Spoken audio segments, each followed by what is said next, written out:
அதிக வணக்கம். ஈரான் மீதான அமெரிக்கா மற்றும் இஸ்ரேலுடைய தாக்குதல் என்பது 19வது நாளாக தொடர்ந்து கொண்டே இருக்கின்றது.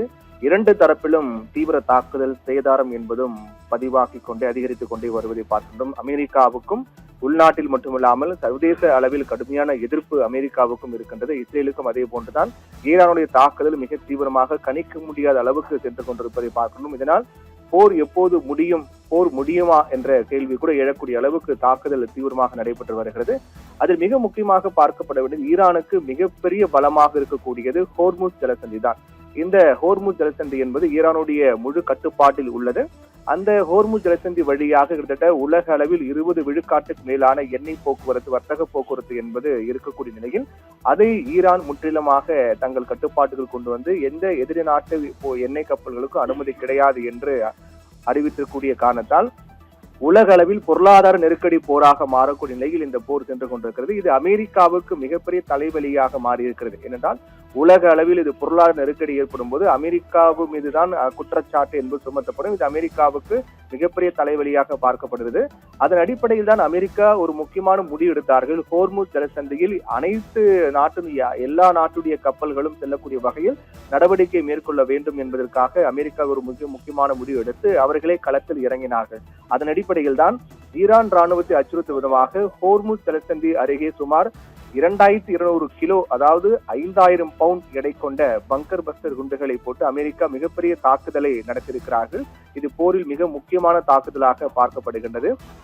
என்றால் உலக அளவிலான வர்த்தகத்தை இணைக்கக்கூடிய கடல் வழி பாதையான ஈரானுடைய தெற்கு கடற்கரை பகுதியில் ஹோர்முஸ் ஜலசந்தி அருகே 5000 பவுண்ட் எடை கொண்ட பங்கர் பஸ்டர் குண்டுகளை அமெரிக்க ராணுவம் போட்டிருப்பதாக அமெரிக்க ராணுவமே அதை உறுதிப்படுத்தி அது தொடர்பான வீடியோக்கள் எல்லாம் வெளியிட்டிருக்கிறார்கள். இது சோதனைதான் என்றும் வெற்றி பெற்றிருப்பதாகவும் அமெரிக்க ராணுவ தலைமையகம் தெரிவித்திருக்கிறார்கள். இந்த தாக்குதல்கள் ஹோர்முஸ் ஜலசந்தியில் சர்வதேச கப்பல் போக்குவரத்திற்கு அச்சுறுத்தலாக இருந்த ஈரானுடைய கப்பல் எதிர்ப்பு குரூஸ் கப்பல் மீது ஏவுகணைகளை குறிவைத்ததாக அமெரிக்க ராணுவம் தெரிவித்திருக்கிறார்கள். இந்நிலையில்தான் ஈரானில் அமெரிக்க ராணுவத்தின் நடவடிக்கைகளில் எங்களுக்கு விருப்பமில்லை என பெரும்பாலான நேட்டோ நாடுகள் அமெரிக்காவுக்கு உதவி செய்ய முன்வராத நிலையிலும் அமெரிக்காவே களத்தில் இறங்கி இது போன்ற மிகப்பெரிய தாக்குதல் நடத்தியிருப்பது என்பது மிகுந்த முக்கியத்துவம் வாய்ந்த ஒன்றாக பார்க்கப்படுகிறது.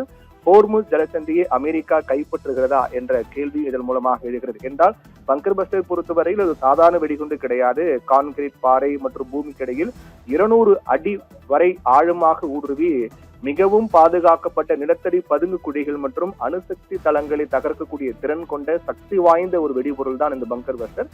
சாதாரண குண்டுகள் போல அல்லாமல் நிலத்தின் மேற்பரப்பில் வெடிக்காமல் உள்ளே சென்று 200 அடி ஆழம் வரை உள்ளே சென்று வெடித்து இலக்கை அழிக்கக்கூடிய சக்தி வாய்ந்த ஒரு பங்கர் பஸ்டர் வெடிகுண்டுகளை அமெரிக்கா பயன்படுத்தி ஈரானுடைய ராணுவ நிலைகள் ஹோர்முஸ் ஜலசந்தி அருகே நிறுத்தப்பட்டிருக்கூடிய ஈரானுடைய ராணுவ நிலைகளை குறிவைத்து தாக்குதல் நடத்தியிருப்பது என்பது ஹோர்முஸ் ஜலசந்தியை அமெரிக்கா கைப்பற்றுகிறதா என்ற கேள்வி எழுகின்றது. ஏற்கனவே கடந்த ஆண்டு 2025ஆம் ஆண்டு கூட ஈரானுடைய அணுசக்தி நிலைகளை குறிவைத்து அமெரிக்கா தாக்குதல் நடத்தும் போது கூட இதே போன்று பங்கர் பஸ்டர் வெடிகுண்டுகள் பயன்படுத்தப்பட்டது. மிகவும் சக்தி வாய்ந்த ஒரு வெடிகுண்டுகள் அமெரிக்காவிடம் இருக்கின்றது. அதை பயன்படுத்திதான் கடந்த ஆண்டு போரில் கூட பல்வேறு ராணுவ நிலைகளை ஈரானுடைய ராணுவ நிலைகளை அமெரிக்கா அளித்தார்கள். அதை தொடர்ந்து தற்போது இந்த தாக்குதல் என்பது நடத்தப்பட்டது மிகுந்த முக்கியத்துவம் வாய்ந்த ஒன்றாக பார்க்கப்படுகிறது. ஏனென்றால் இதற்கு முன்னதாக ஹோர்முஸ் ஜலசந்தியில் அனைத்து நாட்டு கப்பல்களும் பாதுகாப்பாக செல்ல அமெரிக்கா தன்னுடைய நட்பு நாடுகளுக்கு அழைப்பு விடுத்தார்கள். ஆனால் எந்த அமெரிக்காவின் நட்பு நாடுகளும் அதற்கு ஒத்துழைப்பு தரவில்லை, அதை நிராகரித்து விட்டார்கள். என்றால் இந்த போர் என்பது தேவையற்றது, இதற்காக தங்கள் நாட்டு போர்க்கப்பல்களை அனுப்ப மாட்டோம் என்று அமெரிக்கா அழைப்பு விடுத்த போதும் கூட, ட்ரம்ப் அழைப்பு விடுத்த போதும் கூட இந்த நேட்டோ நாடுகள்லாம் நிராகரித்தார்கள். இது அமெரிக்கா மற்றும் ட்ரம்புக்கு மிகப்பெரிய ஒரு அதிருப்தி, நெருக்கடி ஏற்படுத்தியது. இந்நிலையில் தான் ஈரானுக்கு எதிரான போரில் உதவி செய்ய நேட்டோ நாடுகள் மறுத்துவிட்டதாக அமெரிக்க அதிபர் ட்ரம்ப் கடும் அதிருப்தி தெரிவித்தார். அதோடு அவங்களுடைய பாதுகாப்புக்காக அமெரிக்காவின் கோடிக்கணக்கான டாலர்களை பெற்றுக்கொண்டு அமெரிக்காவுக்கு தேவைப்படும் போது அந்த நாடுகள் ஒதுங்கிக் கொள்வதை வழக்கம் என்று ட்ரம்ப் குற்றம் சாட்டியிருந்தார். அது மட்டுமல்லாமல் அமெரிக்கா ஏற்கனவே மிகப்பெரிய ராணுவ வெற்றி பெற்றுவிட்டதால் இனி தங்களுக்கு நேட்டோ நாடுகள், ஜப்பான், ஆஸ்திரேலியா, தென்கொரியா என யாருடைய உதவியும் தேவையில்லை என்று அமெரிக்க அதிபர் ட்ரம்ப் தெரிவித்திருந்தார்.